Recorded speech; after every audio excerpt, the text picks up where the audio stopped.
Okay, listen up. If you sell a B2B product or service or a B2C product or service that's priced between $500 to $100,000, this is the only video you need to watch on how to close more deals. Because I'm breaking down Alex Hormozi's $100 million closer framework that he's perfected over 4,000 sales calls that's generated almost $1 billion in sales.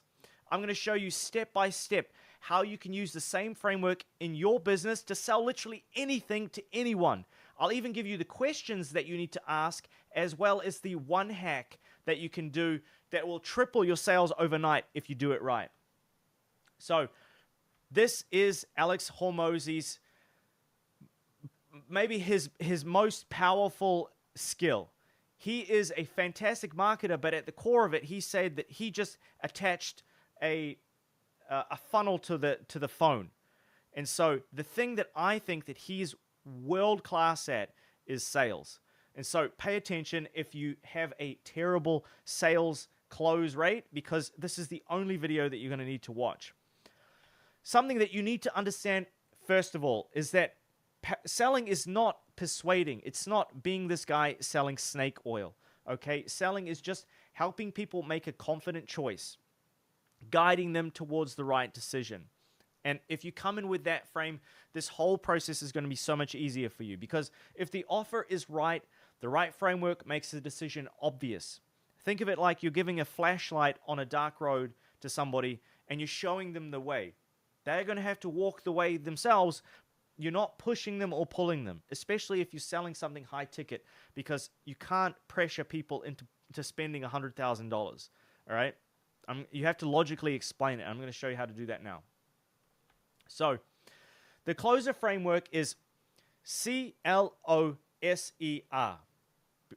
Because Hormozi is a genius, he manages to put all his frameworks into easy to understand acronyms. And in this case, CLOSER spells closer, funny enough. So, the C stands for clarity, the L stands for label, the O stands for overview, the S stands for sell, E for explain, and R for reinforce. Now, fun fact, it was just close without the R for many years. But Hormozi talks about in many interviews, and I dug through, 15 videos to find, from years ago when he didn't have the beard and he wasn't anybody and he's presenting on calls to, people for free for 5 years ago. So where he breaks down the process and he breaks down the closer framework and he tells you all of the details, right? And so I put all of that into this one video. So you're in the right place. Now, the R stands for reinforce. He only added several years after he perfected the close framework, because he said that once you close, your job is only kind of half done. You need to continuously reinforce the close, and continuously sell. So that's something that you should note, that it doesn't end with the sale. You get the credit card details, you process the payment, and that's it. That's not the case. You need to continuously close. Okay, and I'll show you what that means. So, C stands for clarify, where you need to understand their situation and ask what they really want and why they're on the call. So, this is like setting the frame, right? If he talks about how if somebody walks into your office and they want to buy, metaphorically, and they say, "Oh, I'm just here to gather information." Never move them to the next point, because unless they admit that they have a problem and they clarify that problem and that's why they are here, you can't sell them anything. So in order to get them to basically reveal these problems, so what made you come in today, Mr. Prospect? What made you reach out? What are your goals right now? Why is that important to you? What are you struggling with? Clarify. So this is the very first thing that you do. Do not skip over this. If they just say, "Oh, I clicked on the ad and I'm just sort of checking things out." No. They need to clarify why they're there. They need to talk about they're struggling with something, or they have a big goal, or why are they here today, right? They're here to lose weight. They really liked your ad and they clicked the thing and they're struggling with this thing and they thought maybe you could help them because you watched something else, or they read a testimonial, whatever it is, you need to get that out of them. You don't move to the next step until this is clear. And then when they tell you their problem, you need to label it. And so you've pulled their problem out. They told you that they have a problem. They've clarified why they're there. I don't have enough leads, and I'm really struggling to grow my business. Cool. So to me, what I'm hearing, Mr. Prospect, is that you're trying to grow your business and you feel stuck in this middle ground where you need more leads to come in to grow your business, and you need a marketing function to do that, but you don't have the money to go out and purchase all the marketing functions and bring everybody in-house because you don't have the leads that turn into money. Does that sound about right? So we label the problem. You recap what they've just said. So it sounds like your goal, it sounds like this. It sounds like, it sounds like XYZ is your goal. Does that sound about right? Because we cannot cure cancer unless they admit that they have the cancer, and then we identify and label them with the cancer. It's like a terrible thing to say, but I think that it really hammers.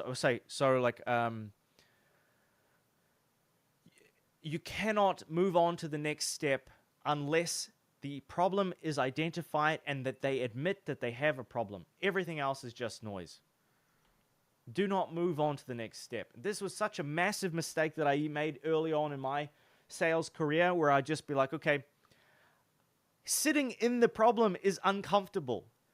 Getting them to admit it, people don't want to admit this, all right? So before I get to all this other stuff here, this is something that most people are going to hear and they're going to go, yeah, but keep going. No. This is the most important part. That they have clarified why they're there. They have told you their problem, and you have labeled their problem and got them to admit that that is the problem. That's half of the battle. And then sit in the problem. All right? And I know it's difficult and I know it's uncomfortable, but you need to do it. Otherwise, you're wasting your time, you're wasting their time, and they will just walk away without clarity and without taking action. I guarantee it. Now, overview. So, if they have this problem and you've labeled them with this problem, chances are that they've tried things in the past to solve that problem. All right? So, discuss past challenges and highlight these issues to build urgency. So, questions that sound like this. So, what have you tried so far to accomplish this? How long did you do it for? How long ago? Why? How did that work for you? What else have you tried? All right? So, most people feel like they, first of all, don't want to admit that they have a problem because they lose face. Most people don't want to sit in the problem because it makes them uncomfortable. And then most people don't want to talk about how stupid they were in the past and how all these other things didn't work for them. And so something that most people will do is that they will skip just over the surface of the things that they've tried. So you'll say, okay, Mr. Prospect, so you've come to me because you don't have leads and you want to grow your business, and the revenue is feast and famine, and you can't raise funds. You can't go to an investor without any sort of predictable, scalable revenue, and you feel like you're pulling your hair out and you don't know what to do. Every month you wake up and you don't know where your next customer is going to come from. Is that right? Yes. What sorts of things have you tried in the past to solve this? Oh, well, we engaged with an agency and they didn't really work out very well. Cool. Tell me more about that. What exactly didn't work? Do not let them just skim on the surface. Get deep into the details, because they will most certainly just try and skim over the surface. This is really, really important. You need to go, well, hang on. Get specific here, right? So well, what didn't work exactly? Oh, they did some LinkedIn outreach and some cold outreach, and we just got a couple of leads in, but it didn't really work. So, that didn't really work for us. Well, what exactly did they set up when they did the cold outreach? Oh, they ran some email campaigns. Okay, cool. What sorts of things did they say in the email campaigns? Oh, they were saying that they scraped a lead list, and then they sort of set out to book a call, and I'm like, okay, cool. Can you remember where they got the leads from? Okay, over here. Can you remember what they said specifically in the emails? Like, what was the reply rate? Do you remember that? How many emails did you send? Because most people will try and fluff their feathers and be like, yeah, I know best. You're not going to sell me. I've tried this in the past. You're all a bunch of scammers. I know that this doesn't work. Like, that's the energy that a lot of people come into these conversations with, because they've been sold snake oil by some terrible person, forever ago. So it's not their fault. And it's your job to sit there and understand and just help like peel back the layers of the onion, right? And so in their reality, this doesn't work. And it's up to us. It's our duty. It's our job to peel back the layers of the onion and get to the real root cause of exactly what didn't work. Because your method works, but they don't know that yet. And so it's our job to do that, okay? And you do that by asking questions, getting very, very specific answers. And like, this should make you and them slightly uncomfortable, because they will start to tell you about all their failures and the reasons that they're a terrible leader. And like, people don't want to talk about these things, but it's important. Otherwise, you can't sell them nothing. You ain't gonna do it. You know what I'm saying? And now we move on to the selling. And so something really important to focus on here is to not sell the journey, to sell the destination. So Hormozi talks about it like this. Sell Maui, sell Hawaii, sell the destination, do not sell. So what we're going to do is you're going to pack your bags and we're going to drive an hour to the airport. Then you're going to go through security, and that's going to take you 2 hours. You're going to have to take off your shoes. You're going to have to put all your stuff through the x-ray machine, and then you're going to have to go through passport control, and then you're going to have to find your gate, and you're going to have to sit there for 3 hours. Then you have to board the plane. It's like, oh, all of that sounds like work. All of this stuff sounds like work. And so most of you guys are not closing deals because you think that you've got some crazy proprietary method and a whole bunch of features that you're unpacking on a call with them, and you're telling them about the journey. And like, this is what we're going to do. We're going to take you in here, and we're going to completely revamp this system, and we're going to install this thing, and this is the way it works. Look how cool this AI thing is. It's going to come in here, and it's going to do this crazy thing, and it's going to save you 5 hours a week here, and it's going to do all these crazy things over here. And then this is how the email system sets up, where it's like bum, bum, bum. Nobody cares about that. All they care about is Maui. All they care about is the destination. Hormozi talks about how you should be having a 3-pillar approach. And at maximum, if you're going to be breaking down the deliverables, it should be a 2-minute overview. And it should be across 3 different pillars. So he talks about it like, all right, with weight loss, with fitness, he goes, so look, you're trying to lose weight. You've tried all these other things in the past. Cool. You admitted that you have a problem. So would you like to hear how our program works, right? Cool. So we're going to give you fitness, nutrition, and accountability, right? And so have you, if you want to lose weight, you'd agree that you have to like change the food that you eat, right? Yeah. Okay, cool. And now the thing that we do is we make it really enjoyable for you. Like, have you ever sat down to watch your favorite TV show? And he says, have you ever sat down to watch Game of Thrones and you'd be like, oh, I don't want to watch Game of Thrones. I don't have time to watch Game of Thrones. I wish I could do something else with my time. No, you just do it because you love it, right? So that's how we're going to make it when you eat your meals every day. You're going to look forward to them. It's going to be your favorite foods. That's, okay, cool. That makes sense? Cool. And then the accountability, you can't have the accountability and just the food because you need to train, right? But you can't do all the training and then you just eat donuts all day. And so you need all 3 of these pillars. And so think about it like this. The accountability is so important because it becomes it goes from external accountability to internal habit. And so just the same way that today you woke up and you brushed your teeth, right? Back in the day, your parents told you need to brush your teeth. You didn't want to brush your teeth, and you're like, oh, I don't want to go and do it. And they sort of like, they keep you accountable. They made you go to the bathroom and brush your teeth, and you went and brushed the teeth, and then you went back to bed, and you did that every day for a while, and now it's just a habit, right? And so did you brush your teeth today? Yeah. Okay, so it's going to be the same. We're going to make sure that you do the right things, that you show up, and you're working towards your goals. Does that sound fair enough? Yeah. And so he talks about having these stories and analogies in the back of your mind that explain these 3 pillars because people don't care about the features, and if you can visualize, like as I was talking about brushing your teeth, you're probably thinking about the time that you were brushing your teeth, or the time that you brushed your teeth today or yesterday, or when you were a kid, or like what the bathroom looked like when your mom or dad forced you to go in to brush the teeth, and like what sort of brush you had and what flavor toothpaste you had.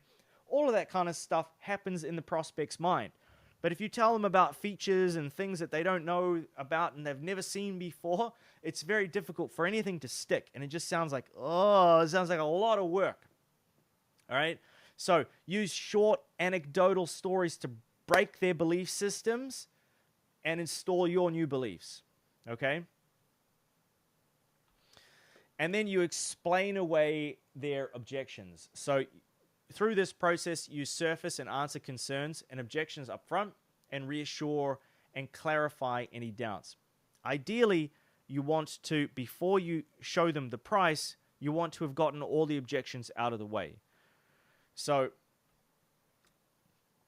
questions that sound like, if they have there's usually 3 big objections that people are going to be talking about. One is price, one is around decision makers, where they try and push the decision onto other people, or they want to stall the decision, right?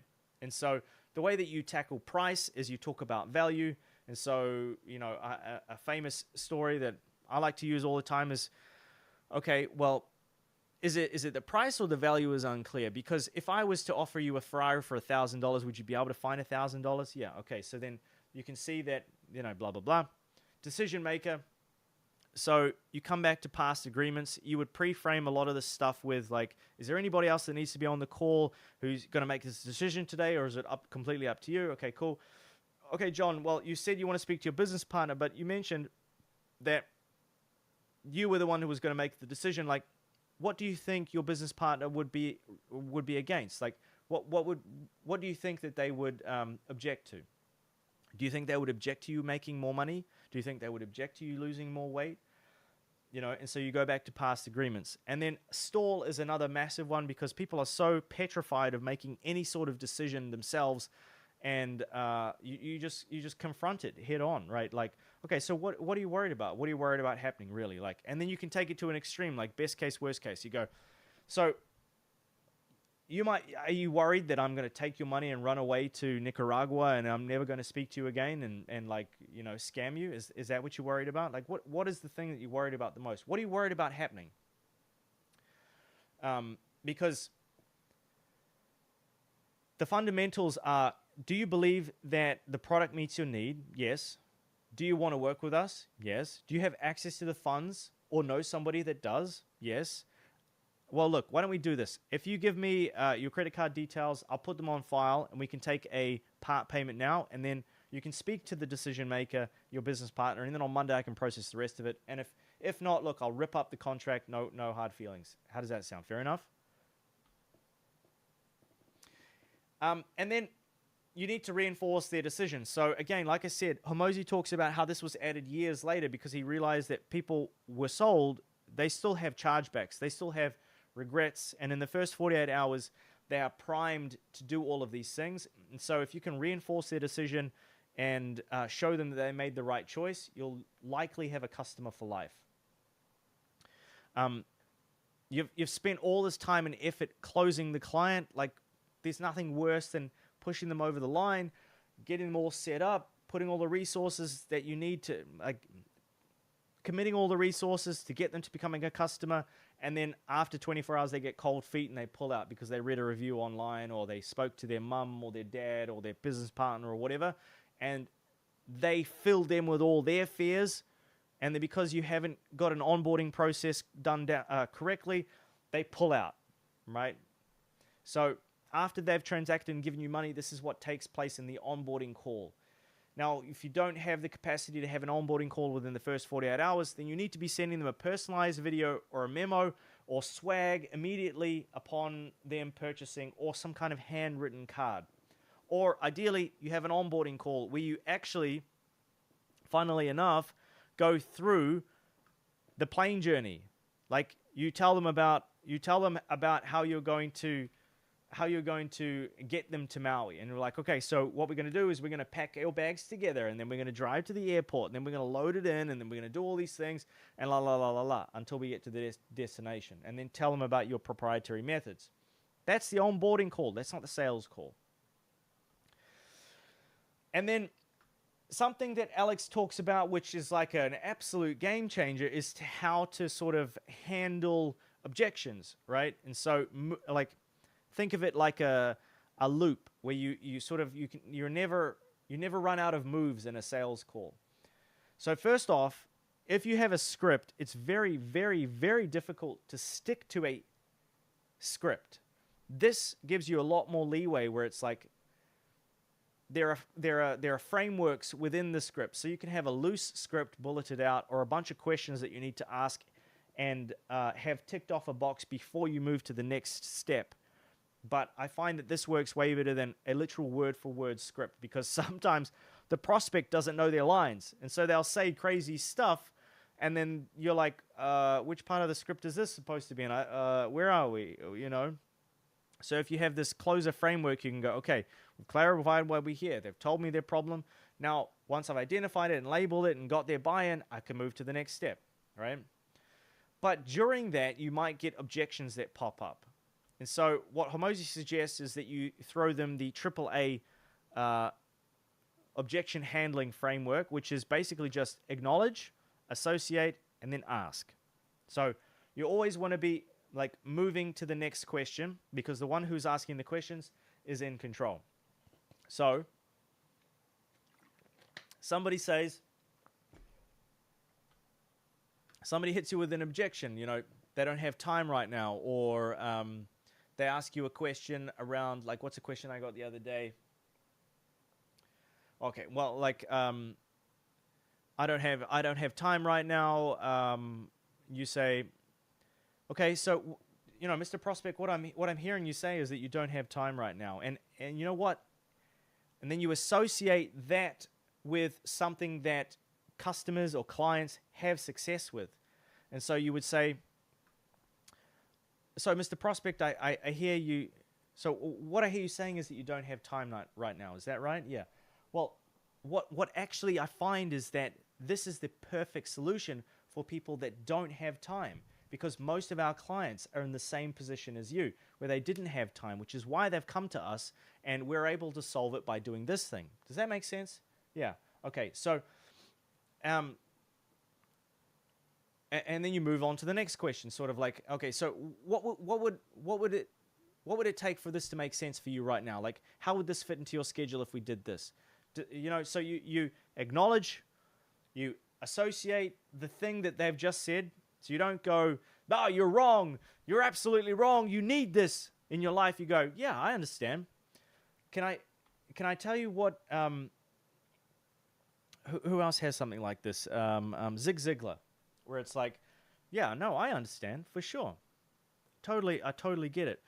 What I found is that people that say that, they actually get the best results, because it means that they're the most committed to the process. And actually, all of our clients have had similar concerns, and they actually get the best results because of XYZ.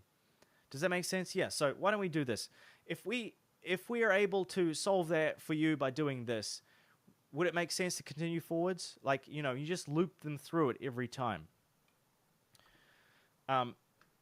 So you're not arguing, you're not defending, you just list, and you don't start listing features. You listen, you don't defend, you don't argue, and you reframe the objection so it's actually like a good thing. So when they give you an objection, you go basically, that means that you're the right type of person for this product or service, because all of our clients have had the exact same concern. So it shows me that you're thinking about the right questions to ask, because all of our customers all of our best customers, like John, he's got crazy success with this thing, and he asked the same thing. But John found that when he did this, that actually solved that problem forever. Does that make sense? Yeah. So why don't we do this? If we put all of these things together for you over here, then wouldn't it make sense to move forwards with that thing? Yeah. Okay, so that's not a big deal. All right, so, and then you move forwards with the sale. Now, The reason why all of this stuff works is because you stay in control. You're the one asking the questions. And Hormozi says that you only should be saying 3 things on all of these calls. It should be asking questions, it should be reframes, and it should be anecdotal stories. Those are the only 3 things that need to be coming out of your mouth. And the reason that it works so well is that the customers close themselves. And so there's way less pushback, because you don't want people to go like this and then go, I'm being pressured here, and then they shut down, right? And so this builds trust, because it's like a consultative approach where you walk them through the sales process as opposed to like push or pull them. And think about it like it's a service. You know, you're selling something that they can benefit from, and which perfectly rolls into the bonus tip where Hormozi talks about how he used to coach people on the closer framework, and he'd noticed that some people would smash it out of the park and some other people would suck. And so he studied Jordan Belfort's Wolf of Wall Street, I think The Way of the Wolf, a book that I have read. And if you want me to break it down, actually, leave me a little wolf emoji in the comments below. I'll make sure to read all of them. I reply to every single comment.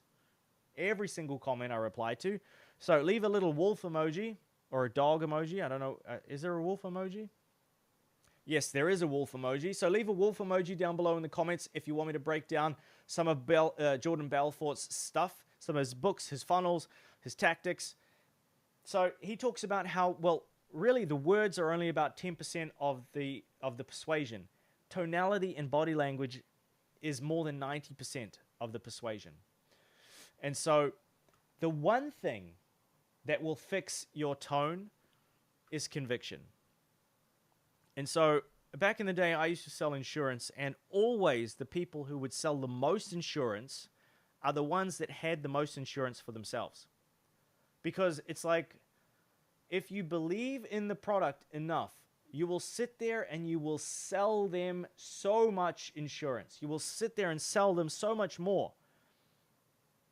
If you can say to them, listen, Mr. Prospect, this is the exact same package that I have that I've recommended to my mum and my brother and my sister and my uncle. This is literally what we have. You know, trust me, this is what you need. And so conviction will fix your tone.